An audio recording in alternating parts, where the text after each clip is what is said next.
listening to This Is My Story. I'm Ruth O'Reilly-Smith. This show is all about sharing stories of how God's amazing love has changed lives forever.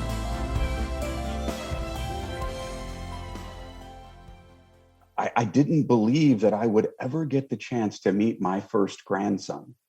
And in a big Irish family, that is such a huge thing. Today's episode is with David Koll, author of the book Letters to William. After becoming estranged from his daughter, David began writing letters to his newborn grandson, William. When David was younger, he had a special relationship with his own grandfather and looked forward to the day he would have grandchildren of his own, even going so far as to think about what he would like his grandchildren to call him. In our family, everybody's called, and the history of the family is Papa, Grandpa, and there's all over the place, right? Everybody's got a little pet name, or the child will develop their pet name. Well, a friend of mine, 30 years ago, we were sitting and we were talking about grandchildren, and he said, I want to be called Grandpa Champ. And I said, that is the most best name I've ever heard. And he said, don't use it. I want to use it. And I said, okay, first one to the grandkid wins. And I loved it because it was different. I loved it because I thought about the conversation that my grandchildren would have with their mom and dad saying, Mom, I want to go to Grandpa Champ's. And I wanted that experience to be so different and so special and so unique. And just as my relationship was with my grandparents, I relished the moments with them. And they were always asking me to do things different than what I would get at home. Like my grandpa, we lived on a farm, and my grandpa would say, hey, you got weird arms, climb up that tree with a chainsaw and cut that limb down. And I was 4 years old. And I was like, I don't think my mom would like that. And he goes, yeah, she won't. Go up that tree and cut that down. And those are those moments that I wanted to be Grandpa Champ with my grandchildren. And I get the privilege to do is to be that moment of opportunity to push them beyond their comfort zone, as safe as I could do it, but as far as I could do it, to say, it's okay. You'll never have to worry about falling too far. I'll be here.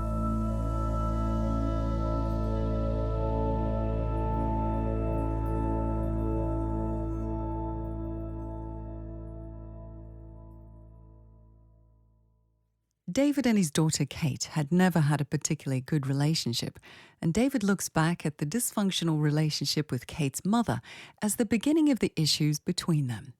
The relationship I had with her mother, which was so not good, and we believed that if we just aimed our weapons at each other in our marriage, that it would be no blowback on our children. But ultimately, this led to a situation in adulthood where Kate wanted to cut ties with her father. It wasn't one overt, horrible event. In my situation, it was a cause and effect of 1,000 micro cuts that finally became a macro situation for my daughter to say, I can't anymore. I can't. And taken as 1 or 2 or 10 or 100 micro cuts, every family has them. But what we don't realize is there's an accumulation effect to those hurts.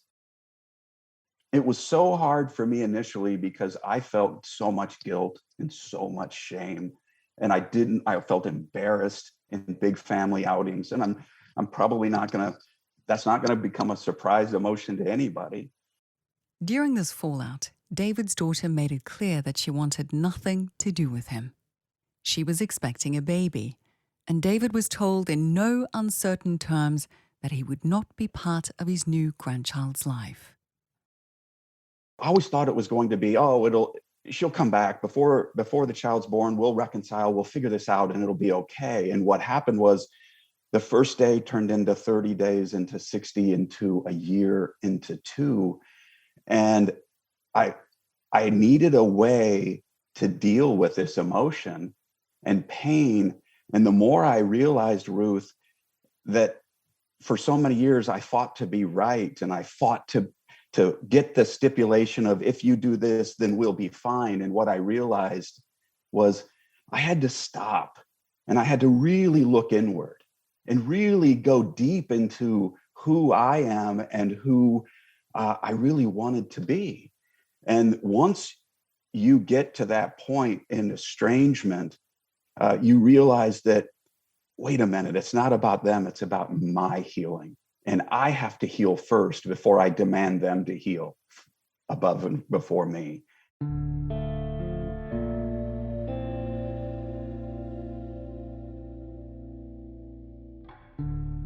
9 months pass, still no resolution with his daughter, and David receives the news he's been waiting for in a text message from his son. I came back on a flight, on a business trip on the red eye, and my son texted me saying, "Your grandson was born today. His name is William Thomas."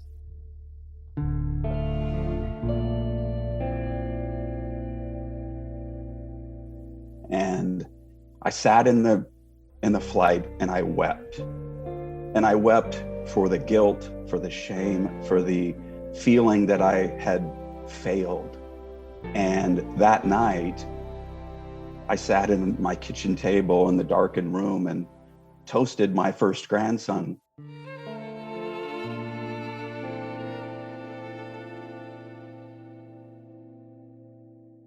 It was so weird for me because I knew I had to get out from within into something else. And I just grabbed a pen and I wrote him that first letter. And I told him how much we loved him and how happy we were that he was here, and that one day we will soon be able to hold each other. One letter became 2, became 10. These letters became a cathartic release. In the initial letters, they were more mundane. They were more, "How's your day?" And, "Oh, it's cold out, it's raining out." So it was much more of that superficial attempt at connecting to that spiritual side of the relationship versus the physical. So I was just starting to write, and what I realized, I would grab the pen without any determined end in mind, and I would just allow the pen to move. And where the pen went is where I allowed it to go. And I know that sounds crazy, and I'm not a writer, I'm a business guy. I didn't know what I was doing, but I knew if I told myself, just let the pen find its way. And soon the letters and the moments as I wrote went from mundane to, I started to panic. And I started to think, who's going to tell this story that my grandpa told my dad, that my dad told me, and who's going to know about those funny moments in our existence, or those amazing, what I call birth stories. Those, when you were born, this is what we were doing, or here's a great story about grandpa or grandma that we tell and retell all the way through. And with that deepening sense of his role to play in William's life, he began to panic about who would share some key life lessons with his grandson.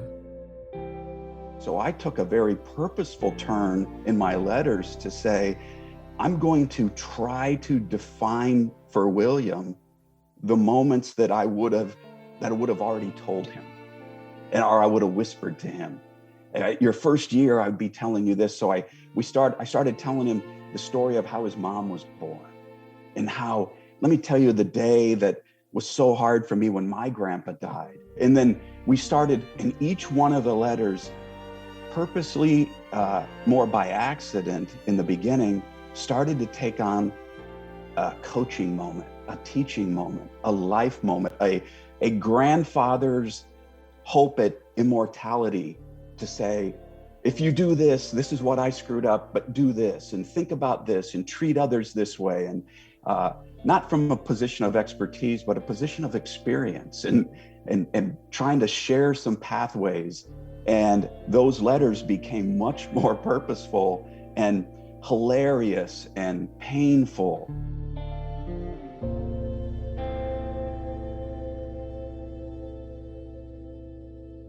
Writing these letters over many months, David began to look inside himself. With much prayer, he developed a deep sense of humility and began to see how he had contributed to the breakdown in the relationship with his daughter.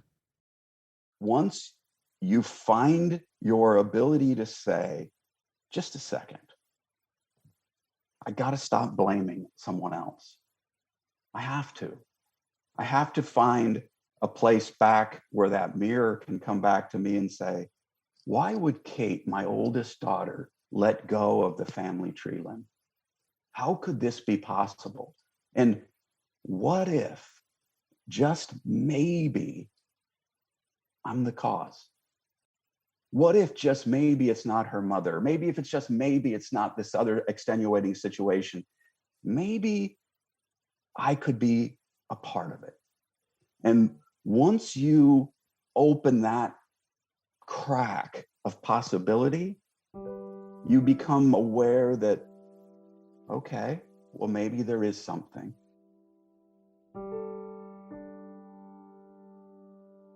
And what I started to really come to grips with was, maybe it is me. Maybe it was me. And then more prayer and more possibility. And the more I started, the pen started to find different things on paper. And the stories changed some. And once David began to heal emotionally, he began to look outward, thinking of how his writing could help others, and even possibly open the door to reconciliation with Kate. I thought initially it was just going to be for me, but the more I wrote, the more possibility that kept becoming that maybe there's a better message. Maybe I'm being drawn, or there's going to be something that good will come out of my pain that can illuminate the path for someone else. I attempted early on to use my son as a go-between to my daughter, saying, hey, dad's writing some letters. I thought initially they would become a possibility of reconciliation, that she could see some of these. And she never wanted to. Over the space of 2 years, David continued writing letters to William. And then there was an opportunity for reconciliation with his daughter, which eventually led to a wonderful moment. He finally got to meet his grandson.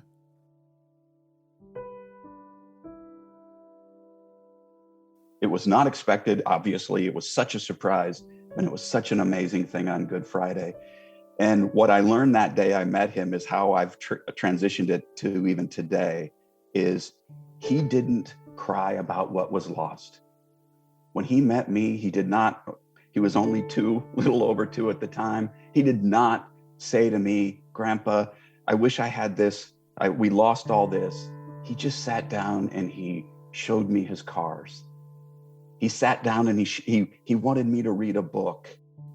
And that was the moment that I learned about this, is we all suffer that travesty of, I wish I would have had more. I wish I would have had this, but all the while sitting right here in our most precious commodity, which is right now, and taking advantage of the moment. So with William, it is constantly, my favorite thing in the world is to hear him call me Grandpa Champ, because I never thought I'd hear it.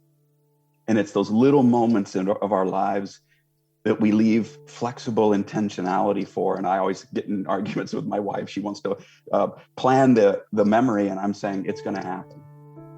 It'll come however it's going to come, and it's going to be beautiful. Let's just allow this time to be where it's supposed to be. William he's 4 years old, 4.5, and now he is just the most amazing little monkey I've ever seen. And how would David describe the relationship with his daughter now? Perfectly imperfect. And I say this at the end of the book for very big reasons, is we set up these fantastical relationships that we expect that, oh, it's going to be this. And we allow each other to be not holding each other to those stipulations anymore. And it's still precious. I refer to it almost like a soap bubble. When you see a child carrying a soap bubble, the first thing a child wants to do is hold it so it doesn't break. And we are petrified, both of us, that we may do something that'll break that soap bubble. And we've had to let that go and say, just be you. Just allow the relationship to be what it needs to be. And each one of our 7 children through this process are in their moments, and it's such an amazing family. And I talk about this in the book. But with Kate, I never want to assume anything more than the moment of today. And that was our commitment. That was our promise to each other.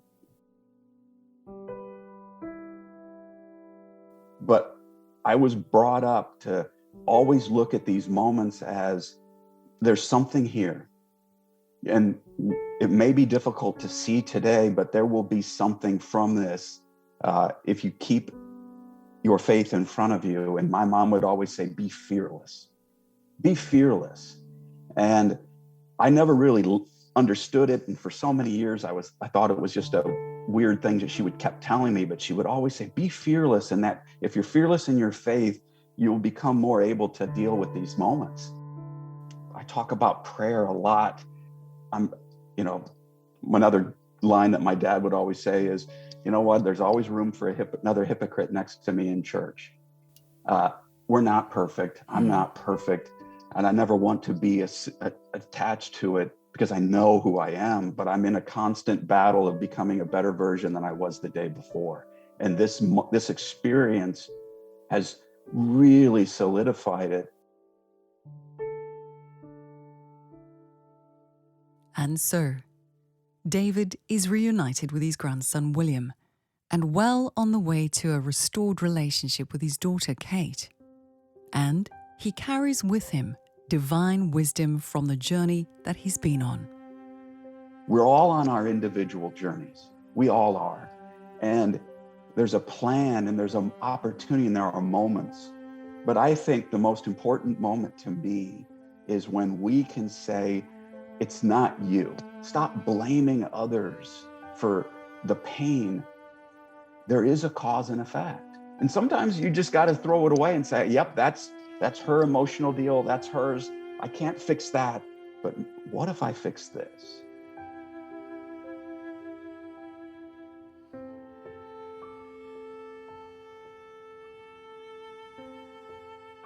Once you realize that it's okay to not be perfect in your relationship, it's okay to not be a perfect parent, but try to be better than I was the day before, then I don't set up false expectations. I don't set up false premises, and I don't let evil win so early, because pride wants to come in and blame wants to come in.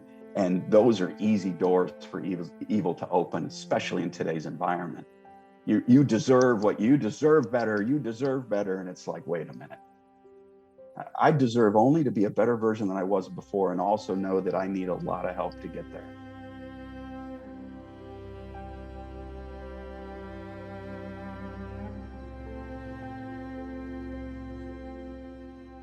I realized how much I took for granted my beautiful family growing up. Family is like the comforter that sits on the back of your couch. And most of the time you don't need it, and it's old and it's raggedy, and you always wondered why you still have it. But when you're cold or shivering, you reach for that blanket, that family, and it comes around you and it comforts you.